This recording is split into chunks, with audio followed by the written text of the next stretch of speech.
You're playing a game of tag with your friends, and your friends are chasing after you. You're running as fast as you can, when suddenly there's a wall in front of you. So what do? Do you stop or do you overcome it? Next. My name is Faris. I am an internet marketer. I'm the co-founder of KK Parkour, which is a parkour and freerunning community in Kota Kinabalu. Before parkour, I was actually a wushu athlete. Next. I was a wushu athlete for almost 6 years. So during my 6 years of training, we would be attending a lot of talks and seminars about sports science and fitness. But my favorite talks were topics about psychology. I was fascinated by the human mind on how it can motivate you or even hinder you from achieving success. So after I retired from wushu, I got bored, and me and a couple of my friends decided to try some parkour. We saw parkour online, and we just wanted to give it a try. And then I fell in love with parkour. But I think the biggest reason why I loved parkour is that was because of its philosophy and its psychology. Parkour is about overcoming your obstacles to achieve your destination, to achieve your goals. But the biggest obstacle that I believe that almost all of us face, not just in parkour, is that our mental obstacle, our mental barrier. So that's what I'm going to be talking about today, seeing obstacles as opportunities. The psychology and philosophy of parkour on how to overcome your mental obstacles so that you can reach your goals in life. But before we begin, let's take a look at this video that I prepared. It's a compilation of our years of doing parkour.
So parkour is a tool that you can use to get from point A to point B using only your physical body. It's a tool that you can use to whether escape from an emergency or to reach a destination.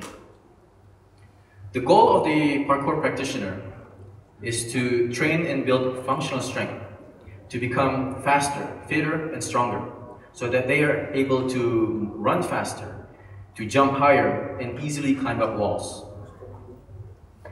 Next. So this is our friend Farid. He's from Parkour KL. He is around 30 plus years young. He's married with children. I think it was last year that he represented Malaysia in Sasuke Ninja Warrior in Japan. His dream is to be able to still play and be active even when he's older. Next. Free running, on the other hand, is like parkour, but with style and somersaults. It's an art of movement and an art of expression. It's just like dancing. Except that free runners express their creativity within their environment. So while most people see an obstruction, such as a wall, free runners see a launch pad for them to perform a wall flip, for example. So if you see people doing parkour but with flips, that is free running. But if you see people moving through their environment as fast as they can, that's parkour. Right, next. So one of the common misconceptions that people in the public have about parkour is that it's dangerous and it's reckless. And I don't blame them. But the thing is, it may look dangerous for them, but it's actually very easy and very safe for us. Because it took us years to finally be able to reach the level that we are in. We don't just suddenly wake up one morning and decide to do a backflip. It's not about being reckless, and it's not about doing dangerous stunts. It's about respecting your body and respecting your environment. We don't want to destroy the environment, because once it's destroyed, we no longer have a place to train. And we certainly don't want to destroy our bodies. We want to preserve our bodies, and we want to be able to build a stronger body so that we can do parkour even when we're older. Next. So this is a video of a 67-year-old parkour practitioner training in an indoor parkour gym in Los Angeles, California.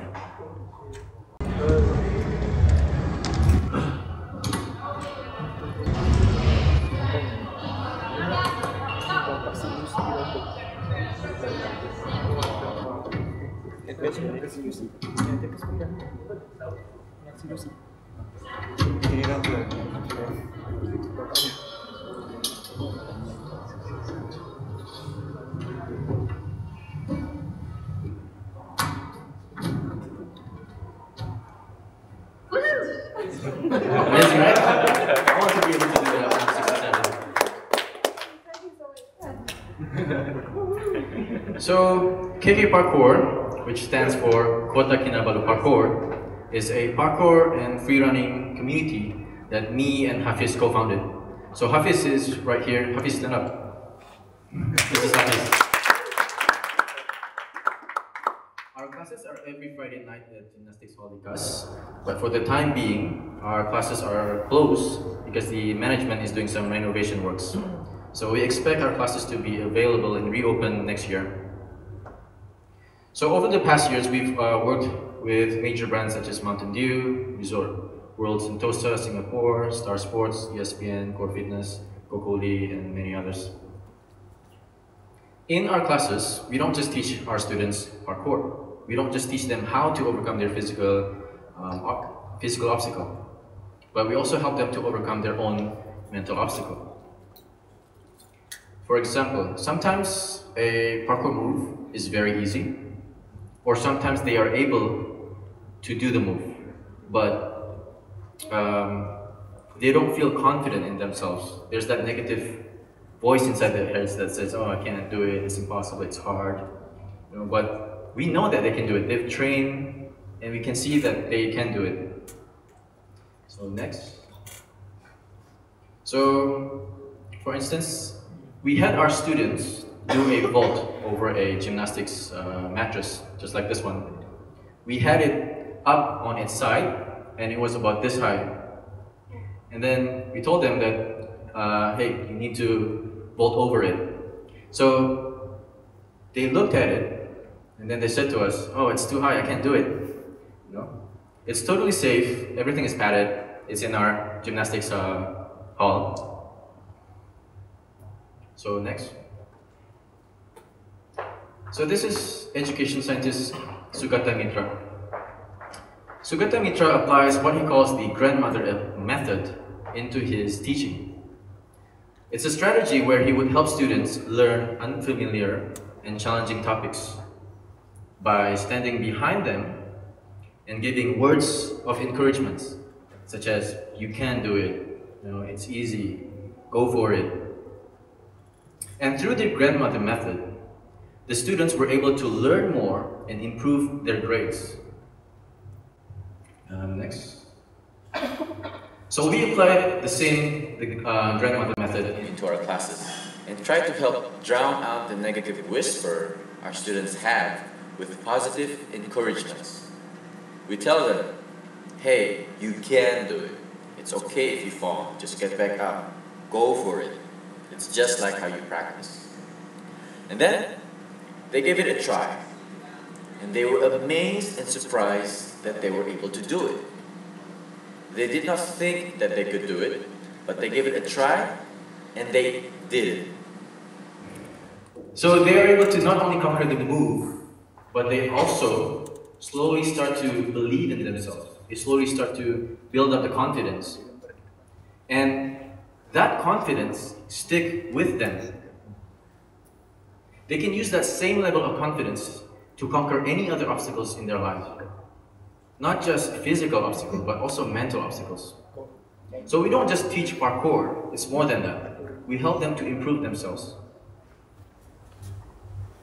Parkour is a discipline of growth and positivity.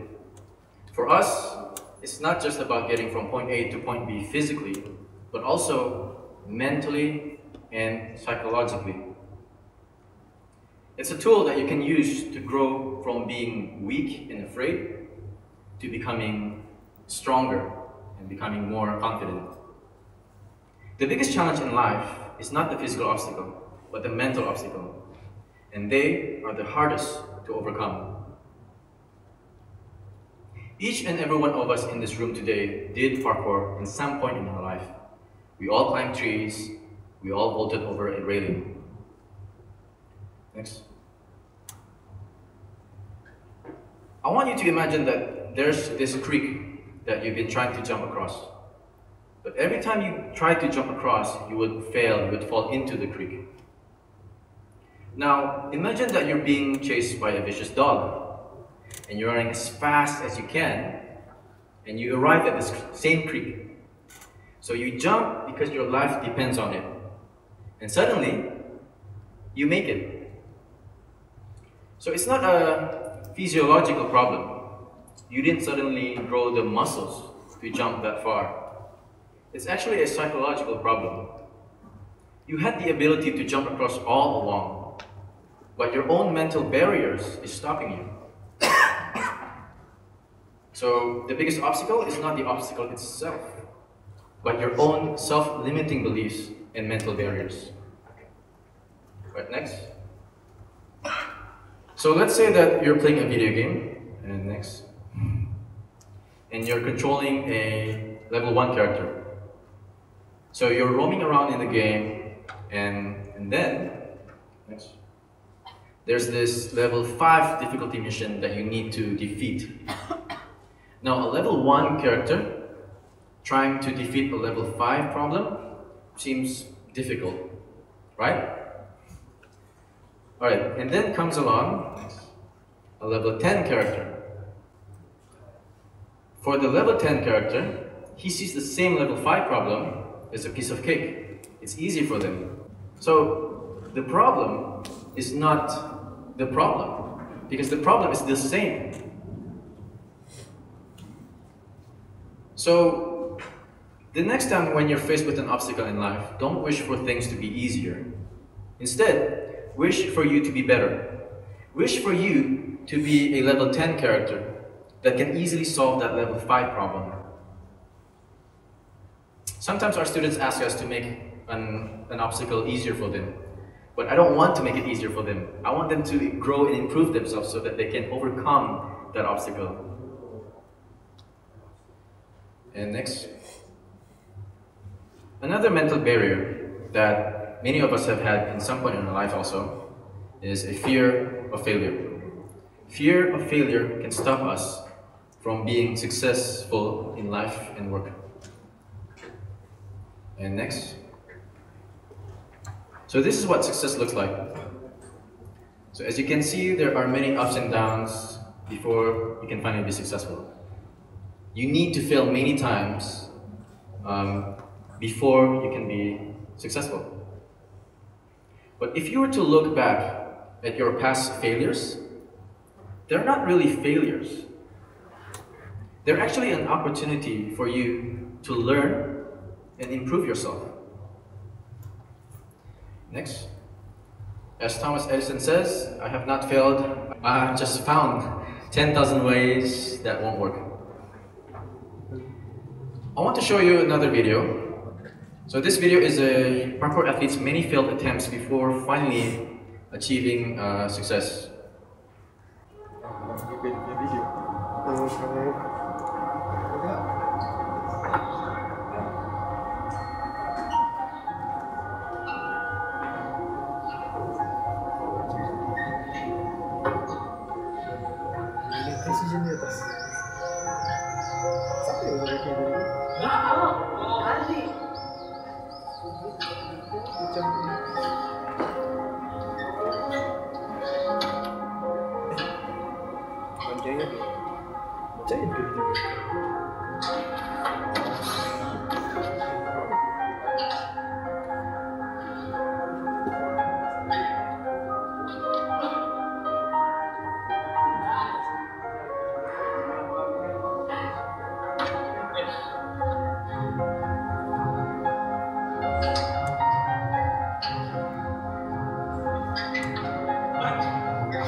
So there's no such thing as failures.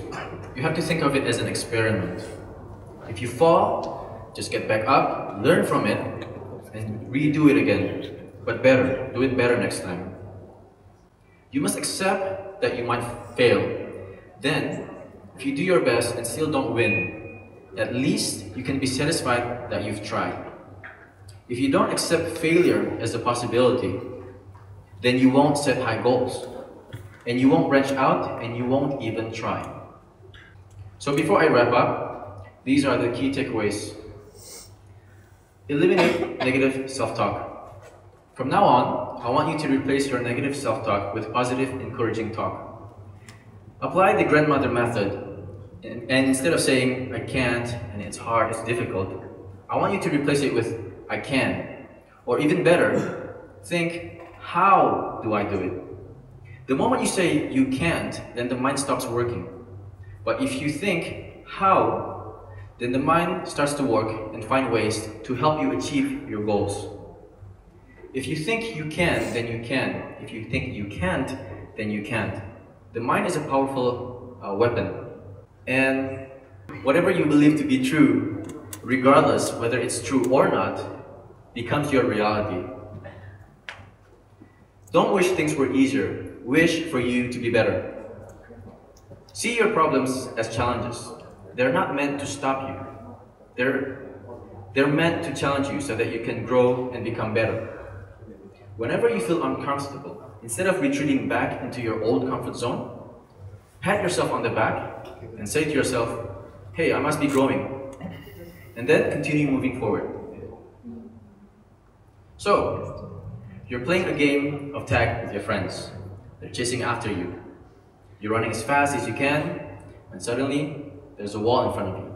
What do? Do you stop or do you overcome it? Thank you.